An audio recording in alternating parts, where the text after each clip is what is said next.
ये हम एक फाइल बनाते हैं revision.js। ठीक है, और इसको हमने index.html के साथ लगाई रखा है। नाउ हम लोगों ने क्या पढ़ा था इसके बारे में, जावा स्क्रिप्ट के बारे में अभी तक, वो एक बार फटाफट रिवाइज करते हैं। सो ये हम लोग खोल लेते हैं लेफ्ट हैंड साइड पे,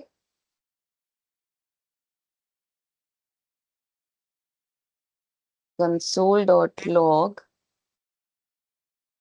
हेलो वर्ल्ड, और इसको हम लोग करते हैं save and then run it with the live server. तो ये लाइव सर्वर पे हमने रन कर लिया है, और साथ में हम लोग खोल देते हैं कंसोल। तो हेलो वर्ल्ड प्रिंट हो रहा है, इसका मतलब जावा स्क्रिप्ट की फाइल हमारी चल रही है। All right.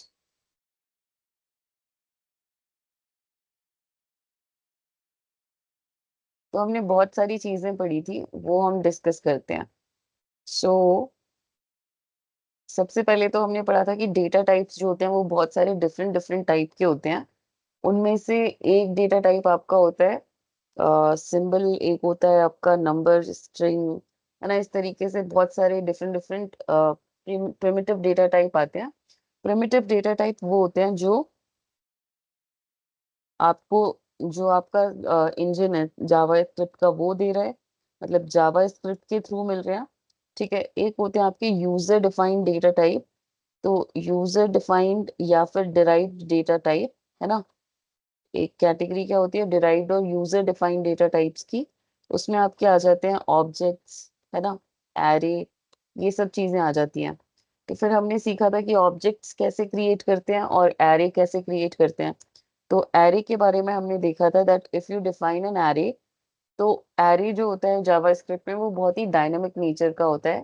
विच मीन्स कि आप चाहो तो स्टार्टिंग में एक नंबर स्टोर करा दो, उसके बाद कोई स्ट्रिंग स्टोर करा दो, उसके बाद आप चाहो तो कोई फोन नंबर स्टोर करा दो, कोई ऑब्जेक्ट स्टोर करा दो, है ना। तो इस तरीके से बड़ा ही डायनामिक इसके अंदर कंटेंट जाता है। Whereas most of the जो लैंग्वेजेस होती हैं उसके अंदर जो आपका एरे होता है उसमें सेम टाइप का डेटा जाता है। जावा स्क्रिप्ट में ऐसा कुछ नहीं है, you can put any kind of data in the array, है ना। सिमिलर काइंड ऑफ डेटा डालना है, ऐसा कुछ नहीं है।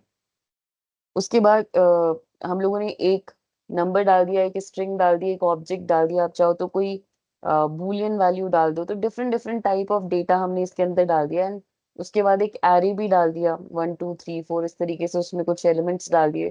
सो this is how we have defined our array in JavaScript, right. अब आप इसे प्रिंट करा के देखोगे तो you will get all the elements here inside this particular array, है ना। इस एरे के अंदर आपको सारे के सारे एलिमेंट्स मिल जाएंगे। अब यहाँ पे नोट करने वाली चीज ये है कि आपको ये जो एलिमेंट्स मिल रहे हैं इनकी एक इंडेक्स दे रखी है साइड बाय साइड, कि 0th इंडेक्स पर कौन है 12, 1 इंडेक्स पर कौन है पूजा, 2 इंडेक्स पर कौन है नेम, 3 इंडेक्स पर कौन है ट्रू। ठीक है, और अब आप जब इन्हें एक्सेस करने जाओगे ना तो आप इन्हीं इंडेक्सिंग को यूज भी करते हो। विच मीन्स कि यहाँ पे आप लिखते हो console.log ARR।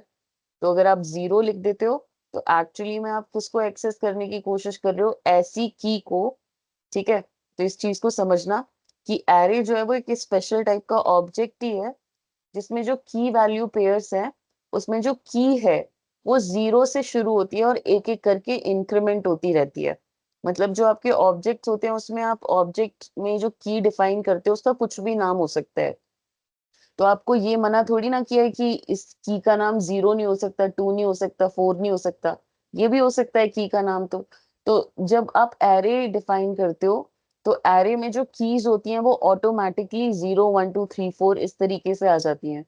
तो array is also a special type of object only, isn't it guys, है ना। एरे भी एक स्पेशल टाइप का ऑब्जेक्ट ही है जिसमें कीज क्या है, जिसमें मैं जावा स्क्रिप्ट की बात कर रही हूँ, है ना, जिसमें कीज क्या है, जिसमें कीज आपकी 0 1 2 3 4 इस तरीके से आ रही हैं। तो अब अगर मैं इस टाइप का ऑब्जेक्ट खुद बनाना चाहूँ तो can I do that? Obviously I can do that. तो suppose I have this object, और इस ऑब्जेक्ट में मैंने बोल दिया कि दैट 0th की पर आप डाल दो एक ARR एलिमेंट को। ठीक है, फर्स्ट की पर आप डाल दो एक दूसरे एलिमेंट को। ठीक है, सेकंड की पर आप एक एरे डाल दो। ठीक है, तो इस तरीके से एरे डाल दिया। थर्ड की पर आप एक ऑब्जेक्ट डाल दो जिसमें नेम है और उसकी कुछ वैल्यू है, और अब आप इसे प्रिंट करा दो। तो हमने बोला console dot log and OBJ. ठीक है, तो अब देखो आपको ये जो ऑब्जेक्ट है वो ऐसा ही लगेगा एज इफ ये कोई एरे है, बिकॉज यहाँ पर भी जो कीज हैं वो 0 1 2 3 4 इस तरीके से हमने दे रखी है। और अब आप इन ऑब्जेक्ट की जो एलिमेंट्स हैं उनको भी एक्सेस कर सकते हो यूजिंग द कीज, क्योंकि वो तो आप हमेशा से करते ही हो। कीज की हेल्प से आप अपने एलिमेंट्स को एक्सेस करते हो, ऑब्जेक्ट के जितने भी एलिमेंट्स हैं। तो दिस इज हाउ जो जावा का एरे है, it is nothing but a special type of object only, जिसमें की जो है वो पहले से ही डिफाइंड रहती हैं and they start from zero, है ना, और एक एक करके ऑटोमेटिकली इंक्रीमेंट होता रहता है उनकी कीज का। तो इज इट क्लियर एवरीवन? है ना, सिंपल था, इंटरेस्टिंग था, है ना। इसमें एक एक्स्ट्रा जो आपका एरे होता है उसमें एक एक्स्ट्रा प्रॉपर्टी आ जाती है which is called as this length property, जिसकी हेल्प से आप लोग अपने ऑब्जेक्ट के कितने प्रॉपर्टीज है उसकी लेंथ रख सकते हो। मतलब जो एरे होता है उसके केस में हम बात कर रहे हैं कि एरे के पास एक स्पेशल प्रॉपर्टी आ जाती है जिसका नाम होता है length. But on the surface level या फिर अगर आप डेप्थ में भी देखो तो ऑब्जेक्ट और एरे कोई डिफरेंट चीज नहीं है, they are the same thing. Array is a special type of object only. तो यहाँ पर एक कीवर्ड आता है जिसका नाम होता है इंस्टेंस ऑफ। ठीक है, एक कीवर्ड आता है, जैसे टाइप ऑफ आपने पढ़ा था उसी तरीके से एक कीवर्ड आता है जिसका नाम है इंस्टेंस ऑफ। तो आप इसकी हेल्प से ये चेक कर सकते हो कि जो हम बात कर रहे हैं वो सही है या नहीं। विच इज की सपोज हमने पूछा कंसोल डॉट लॉग, ठीक है, और यहाँ पे एक ऑब्जेक्ट बना के रख लिया that is OBJ is equals to, ये एक ऑब्जेक्ट बना के रख लिया सो नेम, एंड उसके अंदर डाल दिया पूजा। और उसके बाद हमने बोला कि क्या ओबीजे का टाइप आप मुझे बता सकते हो, that what is the type of OBJ. इसने बोला कि ओबीजे का टाइप क्या है, ऑब्जेक्ट है। अब आप अगर चेक करना चाहो कि क्या ओबीजे इंस्टेंस है, ओबीजे इंस्टेंस है ऑब्जेक्ट का, ठीक है, सो हमें आंसर क्या मिल रहा है, दैट यस ट्रू, है ना, ये एक इंस्टेंस है ऑब्जेक्ट का। ठीक है, object is the super class of all the classes, मतलब जितनी भी क्लासेस होती हैं वो सब की सब क्लासेस चाइल्ड क्लास होती हैं ऑब्जेक्ट क्लास की। ठीक है, चाहे वो एरे हो या आपका नॉर्मल ऑब्जेक्ट हो, डजेंट मैटर, पर सबका जो पेरेंट क्लास होता है वो होता है ऑब्जेक्ट क्लास। ठीक है, तो अब मैं एक काम करना चाहती हूँ, I want to check it with array as well. तो मैंने यहाँ पे एक एरे क्रिएट किया और इसमें मैंने नॉर्मल 1 2 3 4 इस तरीके से वैल्यूज डाल दिए। एंड अब मैं फिर से पूछ रही हूँ कि क्या ये, अगर हम ये जो बात बोल रहे थे अभी वो सही है, तो इस एरे को भी इंस्टेंस होना चाहिए ऑब्जेक्ट का, because then it is also special type of object only. तो लेट अस चेक दिस। तो कंसोल डॉट लॉग, है ना, and then I am asking कि what is the type of this array, है ना। सबसे पहले तो मुझे टाइप ऑफ एरे बताओ, तो बोल रहा है ऑब्जेक्ट टाइप है इस एरे का, है ना। सो ये देखो एक चीज नोटिस करना, जब मैं इससे टाइप पूछती हूँ तो ये स्मॉल ओ यहाँ पर प्रिंट कराता है। जब मैं पूछती हूँ कि क्या ये एक इंस्टेंस है ऑब्जेक्ट का, तो उस टाइम मैं ऑब्जेक्ट कंस्ट्रक्टर की बात कर रही होती हूँ। तो ये दोनों डिफरेंट चीजें हैं, ये बस एक स्ट्रिंग वैल्यू है जिसमें हम टाइप चेक कर रहे हैं कि किस टाइप का वेरिएबल है, तो वहां पे हमें पता चल रहा है कि एक ऑब्जेक्ट टाइप का वेरिएबल है। और यहाँ पे जो हम इंस्टेंस ऑफ चेक कर रहे हैं उसमें हम एक्चुअल कंस्ट्रक्टर का नाम लिख रहे हैं। ठीक है, तो अब हम पूछ रहे हैं कि ठीक है, टाइप ऑफ एरे तो ऑब्जेक्ट है, बट क्या एरे एक इंस्टेंस है ऑब्जेक्ट का। ठीक है, जो एक कंस्ट्रक्टर है, तो हमें आंसर मिल रहा है true, that array is also a special type of object only. Is it clear everyone? अब अगर आप इस एरे को प्रिंट कराओगे ना, सो कंसोल डॉट लॉग ARR, तो आपको फिर से वही की वैल्यू पेयर है ना जो वो यहाँ पे दिखने लग जाएंगे, दैट की start from zero. So you understood this basic point that what is happening, है ना। अब हम नेक्स्ट पॉइंट पर आते हैं। तो एक चीज होती है जिसे हम कहते हैं होस्टिंग। ठीक है, सो ये टॉपिक हम लोगों ने स्टार्टिंग में छोड़ रखा था कि हम बाद में कवर करेंगे, तो अब हम कवर कर लेते हैं। सो एक कॉन्सेप्ट होता है which is called as hoisting. ठीक है, तो सपोज मैंने एक ब्लॉक बनाया, ठीक है, ये मैंने क्या बनाया है, ब्लॉक बनाया। मैंने आपको बताया था दैट कर्ली ब्रेसेस जो होते हैं उनको लगाने से बेसिकली एक ब्लॉक बन जाता है, और इसके अंदर मैंने जाके लिख दिया let a is equals to 90। ठीक है, उसके बाद मैंने बोला कि ए की वैल्यू को प्रिंट करा दो, तो हमने बोला कंसोल डॉट लॉग ए, इसे प्रिंट करा दो। तो इसने बोला 90। अब मैंने बोला कि इस ब्लॉक के ऊपर इसे प्रिंट करा के दिखाओ। सो कंसोल डॉट लॉग ए, तो हमें बोलता है uncaught reference error, A is not defined. बोल रहा है कि मुझे मतलब ए दिखने की तो बात अलग है, मुझे ये भी नहीं पता कि वो डिफाइंड है। लाइन नंबर 3 पे I don't know about the existence of A also. ठीक है, लेकिन वैर वेरिएबल बोलता है, अगर आपने कोई वेरिएबल वैर से बनाया है तो बोलता है कि मैं ना होस्ट कर देता हूँ। दैट इज, अगर सपोज आपने एक वेरिएबल बनाया वैर ए इज इक्वल्स टू 10, तो इस लाइन के बाद तो ऑब्वियस सी बात है कि ए दिखाई देगा ही, क्योंकि इस लाइन के बाद तो उसका बनता है दिखना। लेकिन अगर आप इससे पहले भी अगर इसे सपोज प्रिंट कराने की कोशिश करते हो, तो कंसोल डॉट लॉग ए, तो बोलता है मैं कोई एरर नहीं दूंगा, मैं एक्चुअली मैं क्या करूंगा कि इस लाइन से पहले इस ए को डिफाइन करके, मतलब सिर्फ और सिर्फ नॉट डिफाइन, डिक्लेयर करके रख दूंगा। तो आपके जितने भी वैर कीवर्ड के थ्रू वेरिएबल्स बनते हैं, उनका सबसे पहला काम होता है कि वो जाके टॉप पर, प्रोग्राम के टॉप पर जाके डिक्लेयर हो जाते हैं। ठीक है, declaration at the top of the function किसका हो जाता है? वैर से जो वेरिएबल डिक्लेयर होते हैं उनका। तो जो ए है वो वैर से डिक्लेयर्ड है, दैट्स व्हाई वो जाके एक्चुअली में कहाँ पे स्पेस ले लेता है, मतलब किस मोमेंट पर कंपाइलर को उसके बारे में पता चल चुका होगा। तो इस लाइन नंबर 3 में आपका जो रन टाइम है, एनवायरमेंट, आपका जो जावा स्क्रिप्ट का इंजन है, उसको लाइन नंबर 3 में इसलिए बोल रही हूँ क्योंकि यही हमारा स्टार्टिंग पॉइंट है। सो इसको स्टार्टिंग में ही पता चल चुका था कि ए नाम का कोई वेरिएबल है सिस्टम में, इवन दो आपने इसे डिक्लेयर किया है लाइन नंबर 7 पे, बट क्योंकि आपने इसे वैर की हेल्प से डिक्लेयर किया है तो ऑटोमेटिकली इसकी जो डिक्लेरेशन है वो टॉप पर चली जाती है प्रोग्राम के। मतलब किसी भी और स्टेटमेंट के एग्जीक्यूट होने से पहले इसको डिक्लेयर कर दिया जाता है। क्लियर है ये पॉइंट? सो अब आप सोचो कि जब ये ऑलरेडी, इसका मतलब क्या हुआ कि वैर ए दिख यहाँ पे रहे डिक्लेयर होता हुआ, पर एक्चुअली में ये यहाँ पे डिक्लेयर्ड है।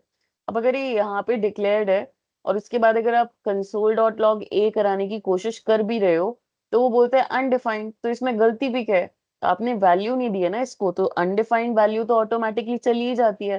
तो बोलते हैं कि भाई वैल्यू नहीं है इसके अंदर, कुछ भी अनडिफाइंड है, but yes I know about its existence. Clear है ये पॉइंट?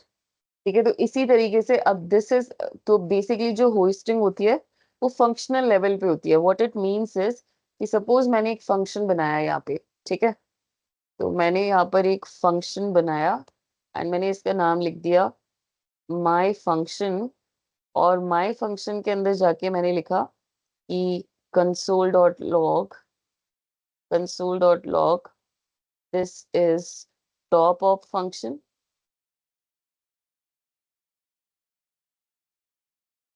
ये टॉप है माय फंक्शन फंक्शन का। और इसके बाद जाके मैंने लिख दिया that let a is equals to 90 and var a is equals to 80। तो var a की जगह पे बोल देते हैं var b equals to 80। तो एक मैंने var से डिक्लेयर किया है, एक मैंने let से डिक्लेयर किया है। And now I am trying to access both of these variables before declaring them, है ना। तो मैंने बोला console dot log a and comma b। तो अब हम इसे सेव करते हैं। अभी तो कोई प्रॉब्लम नहीं है, but now let us do one more thing which is कि इसको फंक्शन को हम लोग कॉल भी लगा लेते हैं। सो फंक्शन कॉल लगाते हैं which is my function and then round bracket. ये बोलता है uncaught reference error cannot access a before initialization.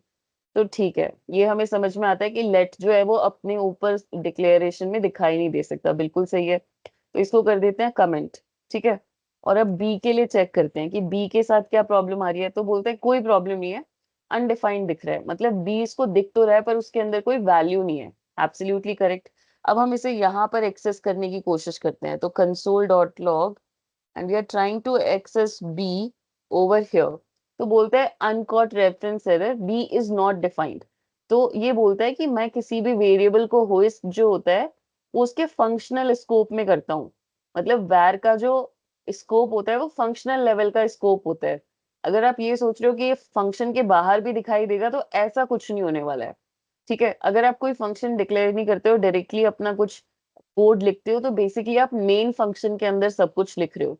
तो इवन दो आपको दिख नहीं रहा है but you are inside the main function, right. But अगर आपने सपोज माई फंक्शन बना रखा है और उसके अंदर कोई वेरिएबल डिक्लेयर किया है और आप सोच रहे हो कि वो होस्ट हो जाएगा, सबसे ऊपर पहुंच जाएगा, तो बिल्कुल पहुंचेगा, लेकिन सिर्फ अपने फंक्शनल लेवल पर, है ना। अब जो ये आप कंसोल डॉट लॉग बी कराने की कोशिश कर रहे हो, ये तो आप आउटसाइड ऑफ द फंक्शन कोशिश कर रहे हो। तो बोलता है यहाँ थोड़ी दिखूंगा मैं सिर्फ और सिर्फ अपने फंक्शनल स्कोप में होस्ट हो जाता हूँ। क्लियर है ये point? So next thing is, अब सपोज मैं चेक करना चाहती हूँ कि कंसोल लॉग बी का तो समझ में आ गया, लेकिन व्हाट अबाउट माय फंक्शन, कि क्या माय फंक्शन भी होस्ट होता है? तो बोलता है कि नहीं, मैं होस्ट नहीं होता हूँ। ठीक है, मतलब जो आप लोगों ने फंक्शन कीवर्ड को यूज करके माय फंक्शन बनाया है वो इसको नहीं दिख रहा है ना, लाइन नंबर 1 पे। तो हमने सोचा कि ठीक है, यहाँ पे तो नहीं दिख रहा है, but what if we will use function expression. तो हम लोगों ने माय फंक्शन नाम का एक वेरिएबल बनाया और लेट से बनाया, एंड इज इक्वल्स टू हमने लिख दिया function, and this function is there. ठीक है, अब हमने बोला अब बताओ दिख रहा है या नहीं। तो बोल रहा है नहीं, मुझे अभी भी नहीं दिख रहा है, एंड द रीजन इज कि आपने लेट से इसे डिक्लेयर कर रखा है। ठीक है, अब हम इसे वैर से डिक्लेयर कर लेते हैं। ठीक है, अभी भी ये फंक्शन है पर वैर से डिक्लेयर किया है। और तो ये बोल रहे हैं कि अगर आप सपोज फंक्शन कीवर्ड से डायरेक्टली, मतलब फंक्शन डिक्लेरेशन को यूज करते हो। फंक्शन डिक्लेरेशन कौन सा वाला सिंटेक्स होता है जिसमें आप सीधा फंक्शन कीवर्ड लिखते हो और उसका नाम लिखते हो, राइट, एंड फिर जो भी डिक्लेरेशन, अगर आप उसको यूज करते हो तो आप लाइन नंबर 1 में, मतलब पूरा पूरा फंक्शन होस्ट हो रहा है। ठीक है, फंक्शन होस्ट हो रहा है का मतलब क्या हुआ कि आपका जो माय फंक्शन फंक्शन है उसकी डेफिनेशन भी ऊपर दिखाई दे रही है लाइन नंबर 1 पे, अगर आपने इस वाले सिंटेक्स को यूज किया है। ठीक है, अगर आपने फंक्शन एक्सप्रेशन को यूज किया होगा, फंक्शन एक्सप्रेशन को यूज किया होगा विच इज कि आप ऐसा कुछ लिखोगे कि मेरे पास एक var my फंक्शन है is equals to, and then function, इस तरीके से कुछ आपने लिखा हुआ है। तो this is basically function expression. तो फंक्शन एक्सप्रेशन बोलता है कि ये मुझे ना एज अ वेरिएबल दिखाई दे रहा है, तो मैं इसके अंदर अनडिफाइंड डाल दूंगा। तो अगर आप फंक्शन डिक्लेरेशन यूज करते हो तो आपको पूरी पूरी डेफिनेशन दिखती है होस्ट होके, वेरेज अगर आप फंक्शन एक्सप्रेशन यूज करते हो, ये वाला इक्वल टू वाला सिंटेक्स यूज करते हो, तो आपको अनडिफाइंड दिखाई देता है। This is the difference between these two syntax, है ना। सो अगर कोई पूछेगा कि फंक्शन पहले होस्ट होते हैं या वेरिएबल, मतलब अगर आपने दो चीजें रखी हुई हैं, ठीक है, अपने प्रोग्राम के अंदर आपने एक फंक्शन भी लगा रखा है और एक वेरिएबल भी बना रखा है, तो पहले कौन होस्ट होगा? तो पहले हमेशा फंक्शन होस्ट होता है। ठीक है, function is hosted before, function is hosted, and then all the variables are hosted. ठीक है, और कौन कौन से वेरिएबल्स होस्ट होते हैं? तो फंक्शन डिक्लेरेशन वाला आपका फंक्शन होस्ट होता है ना, और var वेरिएबल मतलब var कीवर्ड वाले आपके वेरिएबल्स होस्ट होते हैं। ठीक है, और इनके अंदर इनिशियल वैल्यू क्या जाती है? तो फंक्शन के अंदर तो पूरी की पूरी डिक्लेरेशन चली जाती है उसकी, वेरेज जो आपके वेरिएबल्स होते हैं उनके अंदर सिर्फ और सिर्फ अनडिफाइंड जाता है बिफोर द एक्चुअल प्लेस जहाँ पे फर्स्ट टाइम इनिशियलाइजेशन हुआ है, उससे पहले उसे सिर्फ अनडिफाइंड दिखाई देता है। और जैसे ही आप उसकी फर्स्ट इनिशियलाइजेशन पे पहुंच जाओगे जहां पर उसको पहली बार वैल्यू दी गई थी, उसके बाद जाके उस लाइन के बाद जाके उसे वैल्यूज दिखाई देना शुरू होंगी, विच मीन्स कि अगर आप यहाँ पर ए को प्रिंट कराने की कोशिश करोगे तो आपको अनडिफाइंड मिलेगा, क्योंकि इस मोमेंट पे ए के अंदर कोई वैल्यू नहीं थी, पर लाइन नंबर 4 के बाद अगर आप इसको प्रिंट कराने की कोशिश करोगे तो आपको हमेशा कोई ना कोई वैल्यू दिखने वाली है। तो दिस इज द मीनिंग, है ना, अनडिफाइंड एंड 90। क्लियर है ये पॉइंट? रिड्यूस फंक्शन याद है आप लोगों को? सपोज आपके पास एरे है एक, है ना, और इसके अंदर कुछ वैल्यूज है, तो कुछ भी वैल्यूज हो सकती है। अब इसको अगर आपको एक्यूमुलेट करना होता है, मतलब एक सिंगल रिजल्ट चाहिए होता है, हमने बहुत सारे केसेस देखे थे अगर याद हो तो, है ना। एक होता है आपके पास फिल्टर फंक्शन, वो क्या काम करता है कि फिल्टर आउट करके ले आता है वैल्यूज को। एक होता है आपके पास मैप फंक्शन, मैप क्या करता है, हर एक वैल्यू को किसी और वैल्यू के साथ मैप कर देता है। मतलब अगर 1 है और हम ओ एन ई उसके साथ, उसके ओ एन ई के साथ उसे मैप कराना चाहें, तो वो मतलब कुछ ऐसा हम मैपिंग कर सकते हैं। और रिड्यूस फंक्शन क्या करता है कि जो आपको एक सिंगल रिजल्ट चाहिए होता है after performing a particular task, जब आपको एक सिंगल रिजल्ट में वैल्यू चाहिए होती है, हो सकता है आपको सम चाहिए हो सकता है आपको एवरेज चाहिए हो, मतलब एक सिंगल रिजल्ट चाहिए होता है, तब आप रिड्यूस को यूज करते हो। ठीक है, तो रिड्यूस को हम कब यूज करते हैं, जब हमें एक सिंगल रिजल्ट चाहिए होता है after processing the complete array. ठीक है, आफ्टर प्रोसेसिंग कंप्लीट एरे, जब हमें सिंगल रिजल्ट चाहिए होता है, तब हमें किसे यूज करना होता है, रिड्यूस फंक्शन को। फिल्टर कब यूज करना होता है, जब हमें जो हमारा एरे है उसमें से कुछ वैल्यूज को based on certain conditions filter out करके लेकर आना होता है। ठीक है, अब वो हो सकता है इवन नंबर्स लेकर आने हैं या फिर ऑड नंबर लेकर आने हैं और एक नए एरे के अंदर स्टोर कराना है। तो this is not a single value, इस एरे में से मल्टीपल वैल्यूज निकल कर आ सकती हैं। हो सकता है कि ऐसे मार्क्स बताने हैं जो 30 से ग्रेटर हो, या ऐसे बच्चों के मार्क्स बताने हैं जो पास हो गए हो, मतलब कोई भी, मतलब मल्टीपल वैल्यूज हमें एरे से निकाल के लानी है, फिल्टर आउट करनी है और नए एरे के अंदर डालनी है, तब हम फिल्टर का यूज करते हैं। ठीक है, उसके बाद आता है मैप। मैप का यूज हम कब करते हैं, जब हमें अपने करंट एरे को एक नए एरे के अंदर कन्वर्ट करना होता है, मैप करना होता है बेस्ड ऑन सर्टेन कंडीशन। तो कंडीशन क्या हो सकती है, जैसे कि अगर कहीं पर भी 1 लिखा हुआ है तो उसे ओ एन ई के साथ मैप करना है, कहीं पर भी अगर 2 लिखा हुआ है तो उसे टी डब्ल्यू ओ के साथ मैप करना है और एक नया एरे रिजल्ट में चाहिए। तो इस तरीके से जब हमें नई वैल्यूज जनरेट करनी होती है हर एक सिंगल एलिमेंट के लिए एरे के, तब हम मैप को यूज करते हैं। ठीक है, मतलब we map our current values into something new. So these were the most important 3 functions. ठीक है, उसके बाद हमने सॉर्ट फंक्शन देखा था, उसके अंदर हम लोगों ने कंपैरेटर लगा के देखा था, याद है।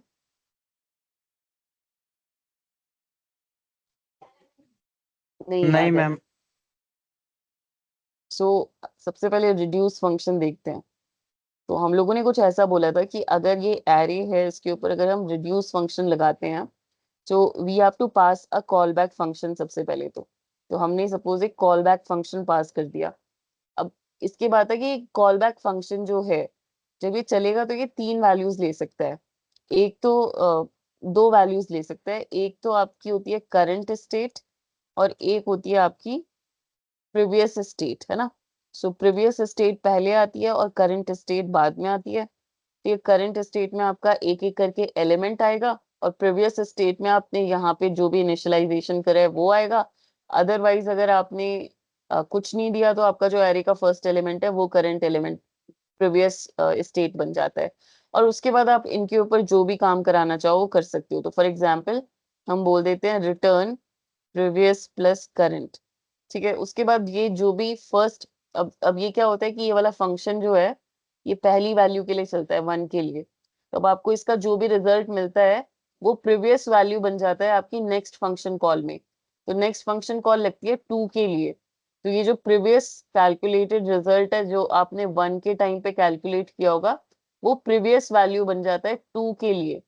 देखो, सपोज हमारे पास ये कुछ वैल्यूज है, तो सबसे पहले जो ये फंक्शन कॉल होगा ये 10 के लिए कॉल होगा। तो इसमें जो प्रीवियस वैल्यू है, क्योंकि हमने यहाँ पे 0 पास कर रखा है, तो वो 0 पास हो जाएगी और जो करंट वैल्यू है वो 10 पास हो जाएगी। अब आप इस फंक्शन को चलाओगे और आप क्या रिटर्न कर रहे हो, प्रीवियस प्लस करंट। तो यहाँ से क्या रिटर्न हो जाएगा, प्रीवियस प्लस करंट मतलब 10 प्लस 0 विच इज 10 इटसेल्फ। फिर आप 12 के लिए इस फंक्शन को चलाओगे, जब आप 12 के लिए चलाओगे तो प्रीवियस में चला जाएगा 10, है ना। तो प्रीवियस में चला जाएगा 10 और new value that is current value में चला जाएगा 12। और आप रिटर्न क्या करोगे, 10 प्लस प्रीवियस प्लस करंट, तो आप रिटर्न करोगे 22। अब ये जो 22 है ये प्रीवियस वैल्यू बन जाएगा नेक्स्ट फंक्शन कॉल का और उसकी करंट वैल्यू बन जाएगी 13।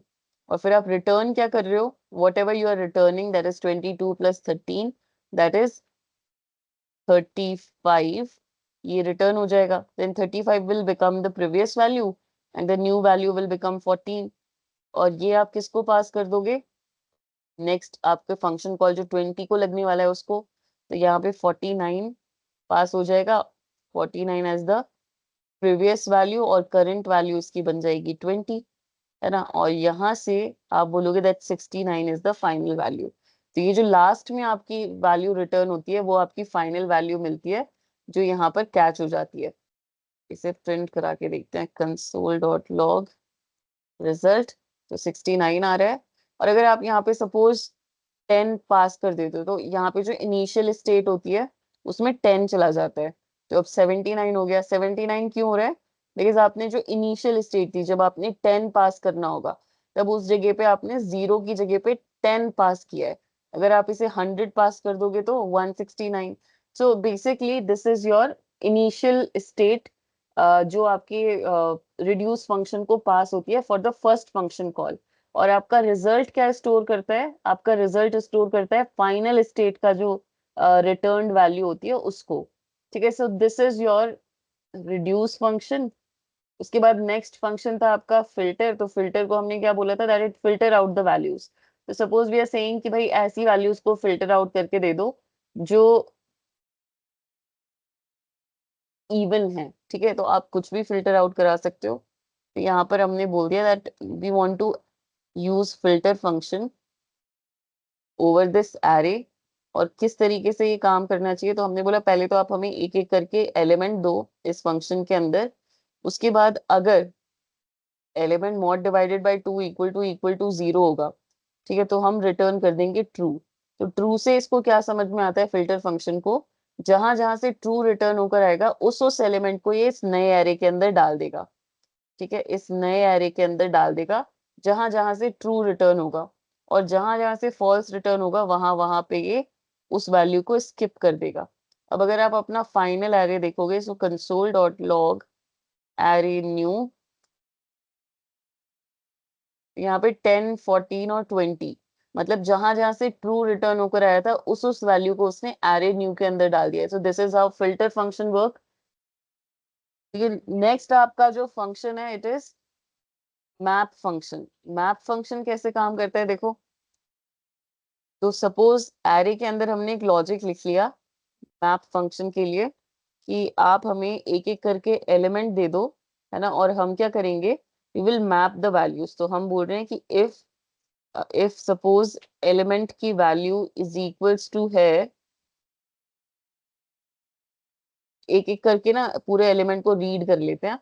तो वी आर सेइंग कि भाई एक ना स्ट्रिंग बना दो, ठीक है, जो इनिशियली एम्प्टी है। और अब क्या करेंगे, while element not equals to 0, ठीक है, जब तक एलिमेंट 0 नहीं हो जाता तब तक हम क्या करेंगे, we will check that if कि भाई डिजिट क्या है। So digit is equals to element mod divided by 10। तो सबसे पहले तो एक डिजिट निकालेंगे, ठीक है, एक डिजिट निकालेंगे और उसके बाद इस पे सिंपल सा लॉजिक लगा देंगे that if digit is equals to 1, ठीक है, if digit equals to 1, then यहाँ से आप इस स्ट्रिंग के अंदर ऐड कर दो string equals to string plus ONE1, right. और इसी तरीके से else if digit equals to 2, then string is equals to string plus 2, है ना। एंड 5 तक लिख रहे हैं, ज्यादा नहीं लिखेंगे।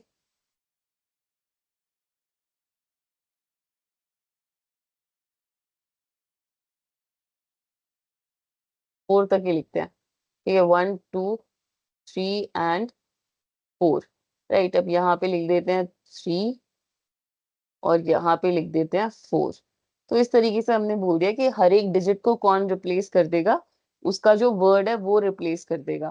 तो अभी हम ज्यादा ऐसे डिटेल में नहीं जा रहे कि 21, हम बस ऐसा करेंगे कि अगर 21 है तो 2 और 1 आ जाएगा उसकी जगह पे। और उसके बाद आप लोगों को पता ही है दैट आफ्टर, मतलब ये डिजिट आप लोगों ने निकाल लिए स्ट्रिंग में से। अब आप सिंपली क्या करोगे कि digit equals two digit divided by 10, है ना, डिजिट डिवाइडेड बाय 10। तो जब ये कंप्लीटली जीरो बन जाएगा उसके बाद हमें क्या करना है, इस स्ट्रिंग को रिटर्न कर देना है। अब आपकी जो भी स्ट्रिंग बनी होगी ना वो कहाँ पर जाके स्टोर हो जाएगी, ये जो मैप एरे रिटर्न कर रहा है उसके अंदर जाके स्टोर हो जाएगी। सो दिस इज रिजल्ट एरे। इस रिजल्टेंट एरे के अंदर जाके ये स्ट्रिंग स्टोर हो जाएगी। तो यहाँ पर हम इसको प्रिंट करा के देख लेते हैं that what is our final answer. So console dot log result 123, अगर एलिमेंट लिया हमने फंक्शन के अंदर, एलिमेंट नॉट इक्वल्स टू 0, तब तक हमें क्या करना है, digit equals to element mod divided by 10।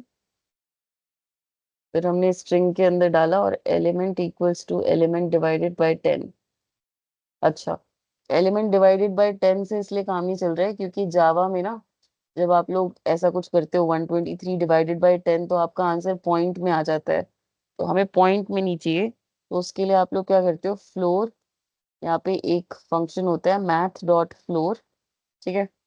तो इस फंक्शन को हम यूज करेंगे और हम बोलेंगे कि यार ये जो 12.3 आ रहा है ना, इसको पूरा मत लो, इसका बस 12 वाली वैल्यू को लो। तो बस हम ये एक फंक्शन यहाँ पे यूज कर रहे हैं एक्स्ट्रा, इससे बस वो पॉइंट वाली चीज चली जाएगी, क्योंकि वो पॉइंट की वजह से हमें आंसर नहीं मिल रहा है अच्छे से भी। ठीक है, अब मिल रहा है। तो अब आपने जो जो वैल्यूज लिखी थी वो सब मैप होकर आ गई हैं। सो 10 की जगह पे आ गया है 10, 123 की जगह पे आ गया है 123, 13 की जगह पर आ गया है 13, एंड 14 की जगह पे आ गया है 14, और 20 की जगह पर आ गया है 20। सो this is how this map function is working. ये आपकी जो जो वैल्यूज थी ना उनको मैप करके ये दूसरा एरे आपके सामने आ गया है। I am just giving you an example, ऐसा ऐसा करना नहीं होगा आपको किसी भी क्वेश्चन में, बट मैंने आपको ये बताया कि मैप करके कैसे हम हर एक वैल्यू के रिस्पेक्टिवली एक उसका मैप्ड वैल्यू निकाल लेते हैं। क्लियर है ये क्वेश्चन, है ना। So this is how interesting your array functions are. अब इसके बाद शुरू होती है तुम्हारी कहानी ऑब्जेक्ट्स वगैरह की। तो ऑब्जेक्ट्स वगैरह हम लोगों ने लास्ट क्लास में देखे थे। अब हमें आगे चलना है, विच इज कि हमें कॉल स्टैक देखना है ना। तो कॉल स्टैक देखने से पहले ऑब्जेक्ट सबको याद है कैसे कैसे हमने क्रिएट किए थे।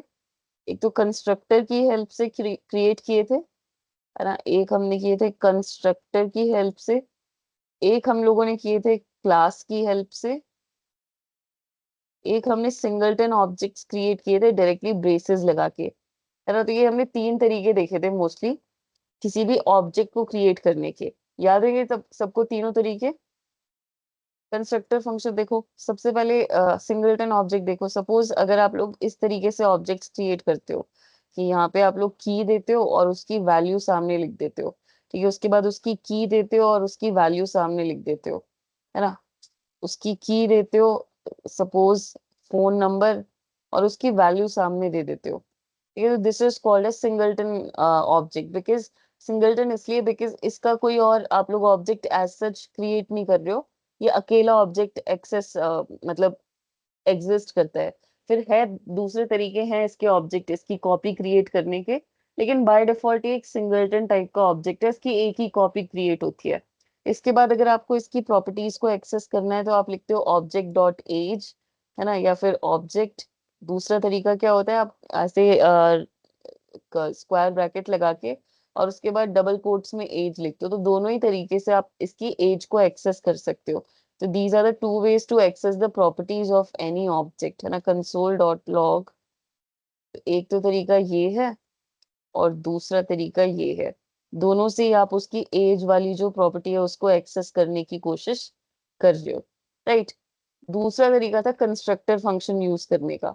सो कंस्ट्रक्टर फंक्शन को यूज करके आप क्या करते हो, आप एक फंक्शन लिखते हो, ठीक है। उसमें उस कंस्ट्रक्टर का मतलब जिससे आप ऑब्जेक्ट क्रिएट करना चाह रहे हो, तो वो कैसा दिखेगा वो इस कंस्ट्रक्टर में आप डिफाइन कर सकते हो। तो सपोज कंस्ट्रक्टर का नाम है पर्सन। अब इसके अंदर आप डिफाइन कर देते हो that this dot age is equals to age, और ये एज कहाँ से आने वाली है, तो हमने बोला कि भाई हम पैरामीटर में पास करना चाहते हैं, ठीक है। सो हमने यहाँ पे एज पास कर दी। इसी तरीके से हम बोल रहे हैं कि पर्सन के कुछ मार्क्स होंगे वो भी पास कर दो, और फिर दिस डॉट मार्क्स से हम उसको क्रिएट कर लेते हैं। तो this dot marks equals two marks. इसके अंदर फंक्शंस भी रह सकते हैं। तो दिस डॉट शो डिटेल्स नाम का कोई फंक्शन है सपोज, ठीक है। दिस डॉट शो इन्फो नाम का कोई फंक्शन है, और ये फंक्शन क्या करता है? सो फंक्शन बोलता है कि मैं ना इस पर्टिकुलर ऑब्जेक्ट के जो एज और मार्क्स है उनको कंसोल पे लॉक करा दूंगा। तो दिस डॉट एज पहले लॉक कराऊंगा, और उसके बाद कंसोल डॉट लॉग इसके मार्क्स लॉक करा दूंगा। तो this is how this particular constructor function is defined. अब आप इसके कितने भी ऑब्जेक्ट्स बनाओगे तो आराम से क्रिएट हो जाएंगे। सो आपको सिंपली बस इतना ही लिखना है, let obj1 is equals to new. तो न्यू कीवर्ड की हेल्प से आपका ऑब्जेक्ट क्रिएट होगा। और किस टाइप का ऑब्जेक्ट? तो हमने बोला पर्सन टाइप का ऑब्जेक्ट। एज और मार्क्स में हमें क्या भेजना है? तो हमने बोला एज में हमें भेजना है 12 और मार्क्स में 453। इसी तरीके से एक ऑब्जेक्ट 2 क्रिएट करते हैं। So this is object 2। और ऑब्जेक्ट 2 में हमने बोला कि ये जो पर्सन है उसकी एज क्या है? तो 14 और मार्क्स कितने हैं? सो 423 मार्क्स है, ठीक है। अब आप अगर कॉल करते हो सपोज ऑब्जेक्ट 1 के थ्रू शो इन्फो फंक्शन को, तो शो इन्फो बोलता है कि ठीक है, इसका मतलब है ऑब्जेक्ट 1 के एज और मार्क्स दिखाने हैं। दिस का मतलब क्या होता है कि करंट ऑब्जेक्ट कौन सा है? तो दिस बता रहा है कि करंट ऑब्जेक्ट इज ऑब्जेक्ट 1। इसी तरीके से ऑब्जेक्ट 2 के थ्रू अगर आप शो इन्फो को कॉल करते हो, शो इन्फो को कॉल करते हो तो ऑब्जेक्ट 2 की प्रॉपर्टीज डिस्प्ले होंगी। So this is how constructor function is used in order to make your objects, है ना। तो इन ऑब्जेक्ट की स्पेशलिटी क्या होती है कि इनके पास सिमिलर काइंड ऑफ एट्रीब्यूट्स होते हैं, इनके पास सिमिलर काइंड ऑफ प्रॉपर्टीज और फंक्शनैलिटीज होती हैं, राइट। इसी तरीके से आप लोग अगर ये वाला आप सपोज जावा सी प्लस प्लस इनके थ्रू पढ़ के आ रहे हो, तो आपको ये सिंटेक्स थोड़ा सा अजीब लग सकता है। तो उस टाइम पे आप क्या यूज कर सकते हो? क्लास वाला सिंटेक्स। तो ये ज्यादा इजी समझ में आने में होता है, बिकॉज हम इसके जैसा सिंटेक्स ऑलरेडी देखते आ रहे होते हैं। अब इसमें क्या करना होता है कि सबसे पहले आपको कंस्ट्रक्टर नाम का एक फंक्शन बनाना होता है, और उस कंस्ट्रक्टर फंक्शन के अंदर यू हैव टू राइट कि आपके पास कौन कौन सी प्रॉपर्टीज हैं। तो हमने बोल दिया दिस डॉट एज नाम की एक प्रॉपर्टी है जिसमें हम एज पास कराना चाहते हैं। Now you want to pass some sort of parameters, तो आप उस कंस्ट्रक्टर फंक्शन के अंदर पैरामीटर पास करोगे। और इसी तरीके से नेम आप सपोज लेना चाहते हो, so this dot name is equals to name. तो अगर आपको इसमें कोई फंक्शन डिफाइन करना है सपोज, तो फंक्शन आप कंस्ट्रक्टर के नीचे भी डिफाइन कर सकते हो। तो यहाँ पे आप सिंपली लिख दोगे that show info is the name of our function. और इस फंक्शन को आप डिफाइन कैसे करते हो? तो आप सिंपली लिख देते हो कि कंसोल पे लॉग कर दो किसको? सो this dot name, and similarly console पर लॉग कर दो दिस डॉट एज, ठीक है। अब आप इस पर्सन टाइप के ऑब्जेक्ट भी क्रिएट कर सकते हो। तो कंस्ट्रक्टर के थ्रू हमने किया था एक तो, और जब आप क्लास के थ्रू करते हो तो यहाँ पे आपको फंक्शन वगैरह कुछ लिखने की जरूरत नहीं होती है। आप डायरेक्टली इस तरीके से अपनी डेफिनेशन लगा सकते हो फंक्शन की।